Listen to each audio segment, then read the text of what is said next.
andai kita gendong ibu kita dari Palu ke Makkah, belum tentu kita dapat menembus sekali teriakannya saat melahirkan, sekali jeritannya saat kulitnya robek. Saya tidak ceritakan bagaimana sakitnya mengandung.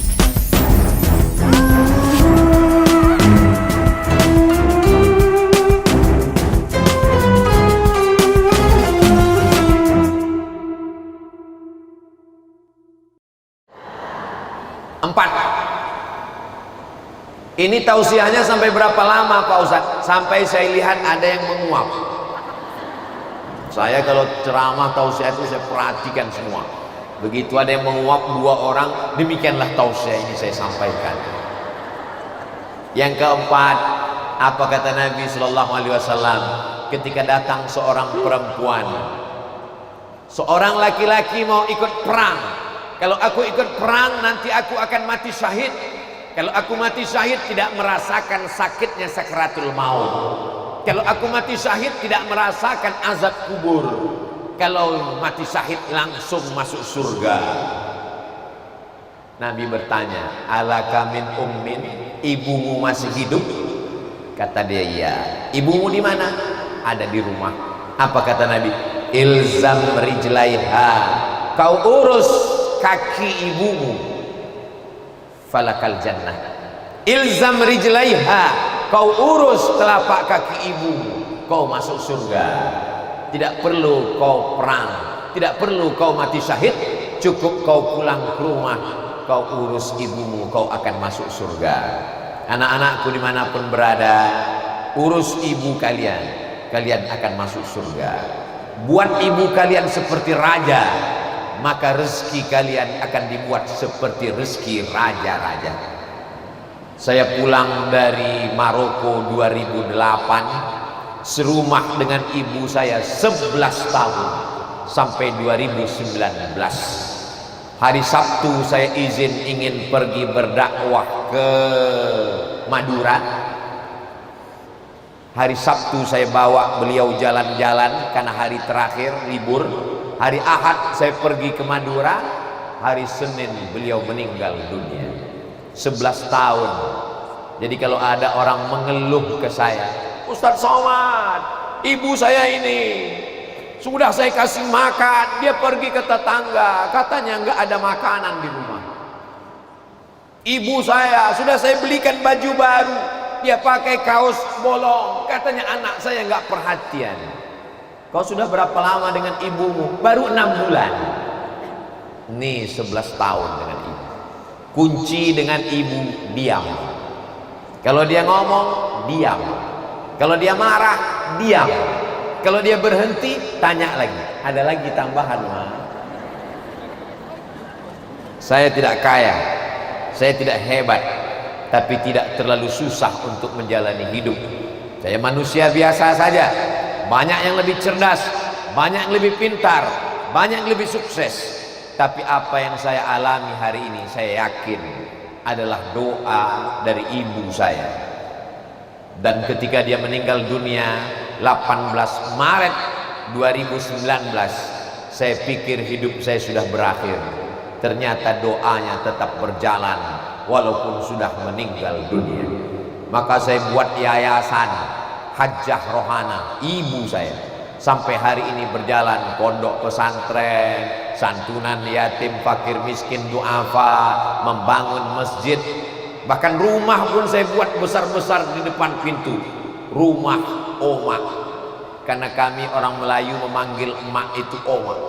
Walaupun dia sudah meninggal, saya tetap merasa masuk ke rumah ibu saya, dan saya tidak menempati rumah itu. Rumah itu hanya untuk menyambut tamu supaya pahalanya mengalir sampai hari kiamat.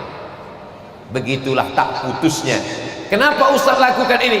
Karena Nabi mengatakan, kau urus telapak kakinya, maka kau akan mendapatkan surga. Yang masih hidup ibunya, jangan tunda besok pagi, pulang malam ini, belikan makanan kesukaannya, belikan pakaian, belikan kain. Dulu kalau saya pulang tausiah, ada jamaah yang ngasih cincin untuk saya, bukan untuk dia. Saya tunjukkan, Mak, bagus nggak cincinnya? Oh, bagus sekali. Pasang dulu, Mak. cantik cincin kau ini ya, untuk mengambil barokah. Begitulah yang dimaksud Nabi Shallallahu Alaihi Wasallam. Kalau dia sudah meninggal dunia, maka senangkanlah hatinya. Datang saat, ya Rasulullah, ummi matat, ibu saya sudah meninggal dunia. Apa atasaddaqu anha? Kalau saya bersedekah, apakah pahalanya sampai? Kata Nabi, tasaddaq, bersedekahlah, pahalanya sampai. Ayyu sadaqatu afdal? Apa sedekah yang paling afdal?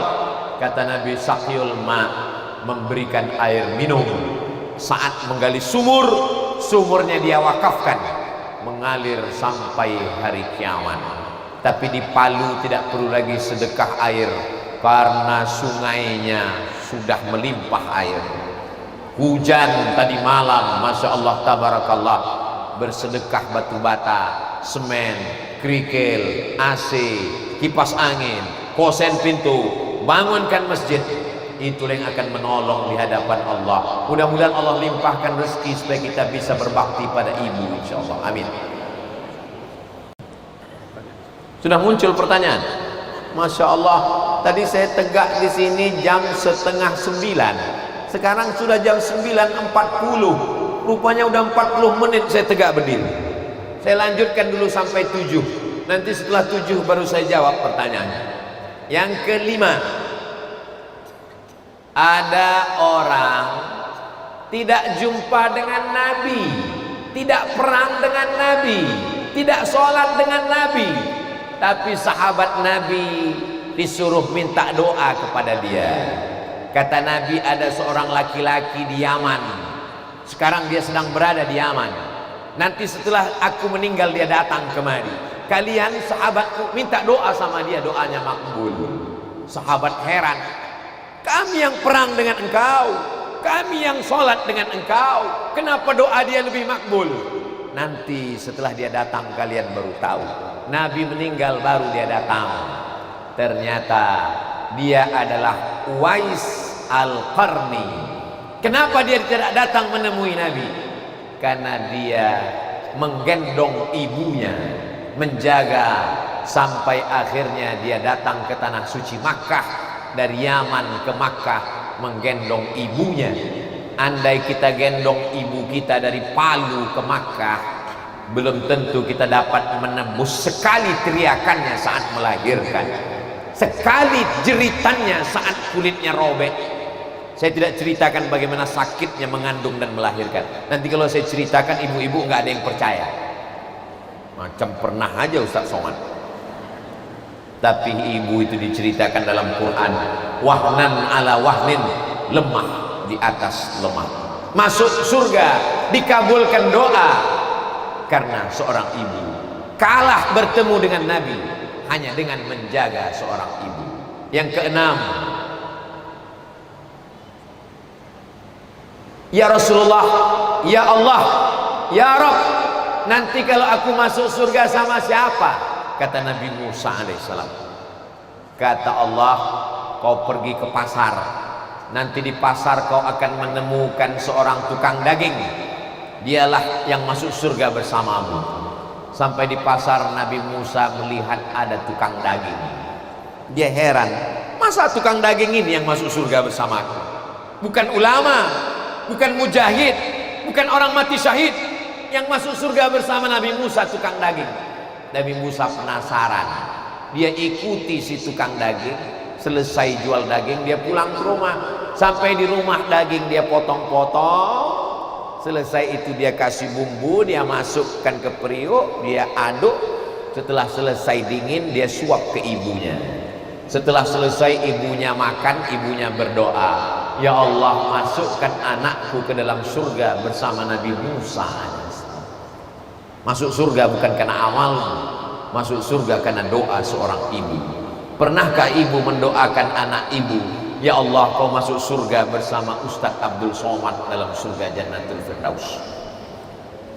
Ustadz pede sekali masuk surga. Sebetulnya saya mau minta doa ibu-ibu supaya masuk surga bersama anak-anak ibu sekalian. Amin. Begitulah doa. Hari ini ibu-ibu berdoa, ya Allah, jadikan anakku PNS. PNS bagus, tapi begitu meninggal dunia tinggal pensiun. Ya Allah, jadikan anakku viral. Viral bagus, tapi kalau tidak ada benteng agama dia akan lalai. Bagi yang sudah berdoa, alhamdulillah.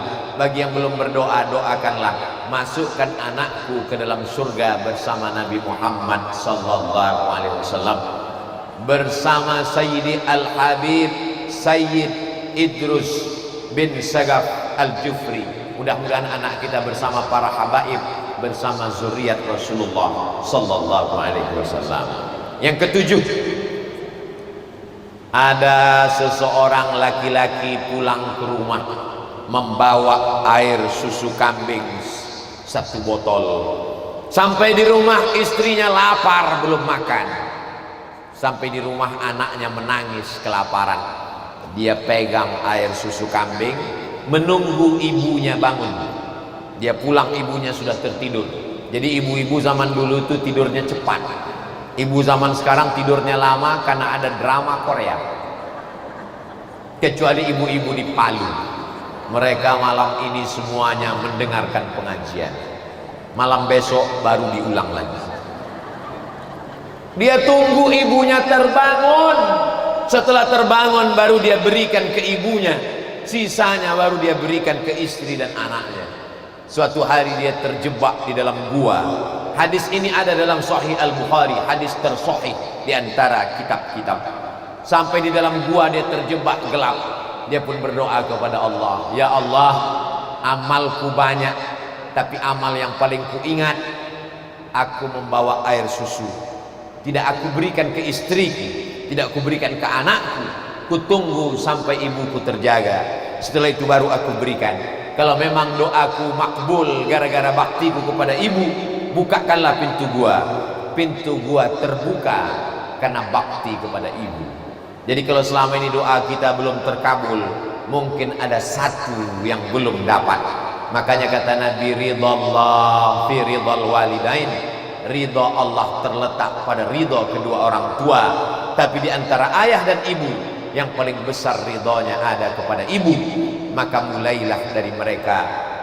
Segala masalah hidup kita akan selesai, karena Allah berjanji, wala saufa yu'tika rabbuka fatarda. Makanya Nabi Muhammad SAW tidak sempat berdosa kepada ayahnya, tak sempat berdosa kepada ibunya. 2 bulan dalam kandungan meninggal ayahnya, 6 tahun meninggal ibunya. Maka di antara kehebatannya tidak ada durhakanya. Kita yang sudah sempat durhaka, pulang dari sini, bahagiakan dia, senangkan hatinya. Prinsipnya satu, kalau belum bisa membahagiakan, paling tidak jangan menyusahkan. 7 poin. Nanti pulang dari sini kalau ada yang bertanya, siapa tadi yang tausiah? Ustadz Abdul Somad. Berapa yang disampaikannya? 7. Apa aja yang 7? Aku nggak ingat. Karena suaranya mantul-mantul. Insya Allah ceramah ini bisa diulang lagi nanti di rumah, ditonton.